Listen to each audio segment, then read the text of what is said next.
Okay, so in this video, I'm talking about my second prenatal appointment. As I mentioned in the last video, on Friday when I saw my doctor, she informed me that she does not do deliveries and that I would have to change my prenatal care to a different provider for the duration of my pregnancy. On April 1st, a brand new community birth center opened up in my area. And at this facility, I called them yesterday and they told me that they have doctors, obstetricians, and midwives all working together in the same building, and they collectively perform your care. Every trimester you see the midwife at least once, and you also see the doctors and obstetricians throughout your pregnancy, and then you get to kind of meet everybody. And the first thing that was really obvious is that this facility is like brand new. It doesn't smell like a hospital, it looks like brand spanking new. They had me pee in a cup and do my weight and did my blood pressure, and those were all normal. So far I've gained half a pound in this pregnancy, which I'm only 11 or 12 weeks, so that's kind of what you expect anyways. The philosophy of this place really shone through in the voices of the people I talked to. The first person I dealt with was the receptionist, and she was very optimistic and positive and excited that I was joining, and was saying like, oh, if you know other pregnant people, let me know. And then I talked to someone who was doing a lot of interview type questions with me, just gathering information about Joe and myself. There was a form that I had to sign to allow them to perform anesthesiology on me if needed. And I asked about it. I said, so what does this mean then? And she just said, oh, just so you know, we would not perform anesthesiology on you without asking. This is just covering our bases to make sure that if we needed to, we've already legally gathered the information, which makes sense. But then she also went on to add that they really believe in listening to the mom and the dad and making sure that we are making informed decisions, and that our opinions are listened to, and that they're not going to move forward with things without our go-ahead. And she really made a point of eyeing that detail, which I appreciate so much, especially because I am very uncomfortable in a hospital setting. In short, I've been known to faint in hospitals just for being there, not for me. Just being in the hospital is a very stressful event for me. Think of it what you will, but for me to know that I'm working with healthcare providers that value our opinions, they trust us, they're going to listen to us, it means a lot, because my worst nightmare is to be in a hospital and for people to tell me that I have to do this and I have to do that and I can't do this and I can't do that, and this is happening whether I like it or not, and that to me is terrifying. So that I'm so relieved to have healthcare providers that are like, hey, let's take this at your pace, it's all about you. It's like, it's so nice. The next person I met was named Jan, and Jan is one of the midwives at this community birth center. And one of the first conversations we had was about genetic screening.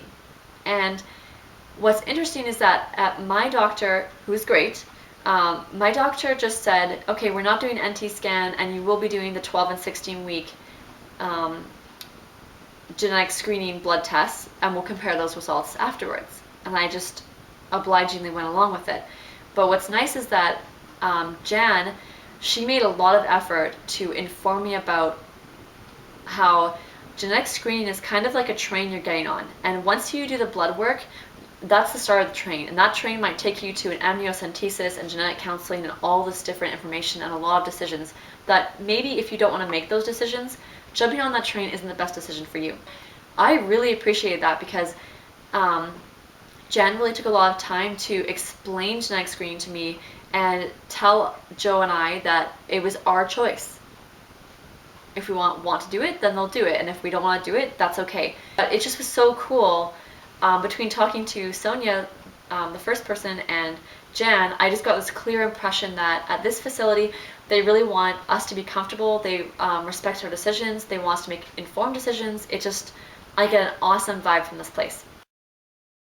And I asked my doctor actually if she could feel my uterus, and she said, yeah, I can start to feel it now. It's just barely starting to poke out. So that means that sometime over this past weekend, my uterus has started to do its thing and poke its way up.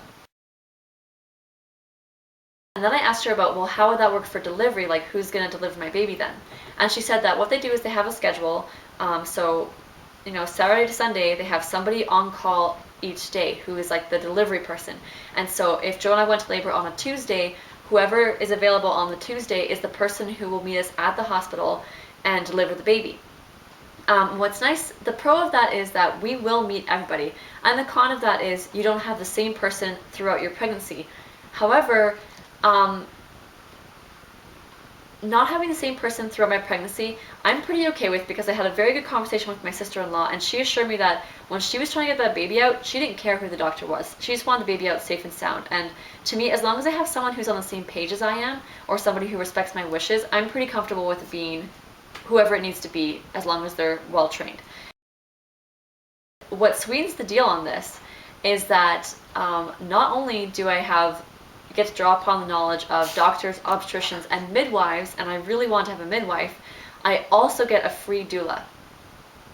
And, excuse you, that's the cat. That's so exciting because a doula is expensive, and in Canada, you don't have to pay for most healthcare things. I mean, I paid for my parking today, but you don't pay for your healthcare. But you do need to pay if you want to have a doula, because that's an extra support person for you. And that's free. So what will wind up happening is I'll have someone from the care center, a doctor, midwife, or obstetrician deliver the baby, but I will have a doula who knows me and knows like what our birth plan is and what our wishes are, and like knows more about us personally, to be there for support. So it's just so cool that when we go to the hospital, we're going to have, like a midwife and our doula as part of our team to come to the hospital.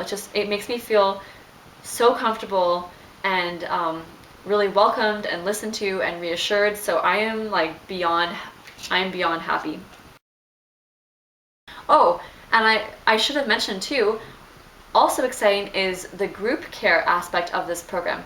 All my personal details, mine and Joe's private results about ultrasounds and blood tests, everything like that will be discussed one-on-one with a doctor, obstetrician, or midwife. But they have these wonderful group sessions where you meet other moms and dads, and we all get together for like an hour or two every couple weeks or so, and they talk about different topics like nutrition or exercise during pregnancy or labor, complications with labor, lots of topics which you'd expect to hear in a prenatal class. And they hold these information sessions, so you meet people, you learn tons of information, ask questions, benefit from the questions of other mothers and dads. So I am so excited. I had been called yesterday and told that my due date had been changed to November 15th. And I was totally choked that my due date was being moved up 8 days, when 8 days later doesn't make any sense with my chart. And so Jan and I, the midwife and I, she's trying to figure out my due date, right? So she's saying when was your last menstrual period, and how long are your cycles, and when do you think you ovulated, and all this jazz. And when she heard that my cycles were 45 to 75 days long, she was her mind was blown, right? And then between the information I was giving her about ovulation and the information she was receiving from the ultrasound about when my due date was supposed to be, she was just as confused as I was. And I was so glad that she was confused. Not that, you know what I mean. I was so glad she was confused, because that led her to the wonderful decision for me to get another ultrasound. I am thrilled that for the first time, me having PCOS has totally worked in my favor. This Friday at 3:45 p.m. Vancouver time, I will be getting to see my baby. So I only have to wait 3 days. I'm so excited because I thought I was gonna have to wait 10 weeks. This place is just it's like a baby central.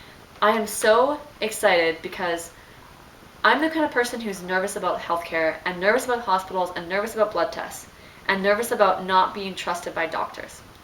And I'm being treated by a variety of people, doctors, midwives, obstetricians, and a doula, and I'm going to be in group care sessions with other mums and dads at the same stage of pregnancy.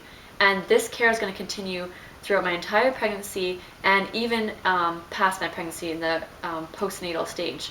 So I'm just thrilled, and it's a brand new program they're excited about it. I'm excited about it. I just feel really privileged that things have worked out so well. And it's all free, which is like phenomenal. So that's where things are at. I am like, yeah, I'm so excited.